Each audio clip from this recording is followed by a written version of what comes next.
ና እንሂድ ልጋብዝክ እኔ ጋብዝሻለሁ ኧረ እኔ ልጋብዝክ እኔ ካልጋበዝኩ ንቅንቅ አለለም ከዚህ እኔ ነኝ ጋብዝ እመጣለሁ እኔም እቀመጣለሁ ምን ፈራ መስሎሽ እኔ ካሜራማንም ቁጭ ይላል እኔም ማለት እሺ እኔ ልጋብዝክ በቃሽ እኔ ልጋብዛት እሺ ምን ማለት ነው እሺ እኔ ነኝ እንጂ ምጋብዛት ካሜራማን እኮ ነው የሚጋብዘው ይሁና ታዲያ እኔ ልጋብዝሽ እኮ ነው ያልኩሽ ነይ አንቺ ነሽ የምትጋብዥኝ እንደው ነይ ቻው በቃ ቤተሰብ ነገ እንግዲህ በጸሎታችሁ አስቡን እስኪ ነገ ድረስ እንግዲህ እኔ ጭንቅ ውስጥ እንደምሆን ሳሏሽ ነው የምነግራችሁ ስቲል ነው ጀምሮኛል በቃ ፎበላንተ እኔ እኮ አይ ነገ በቃ ነገ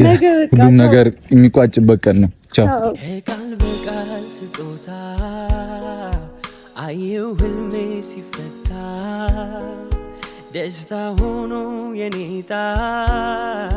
ገርሞኝ ባንቺ ሲመጣ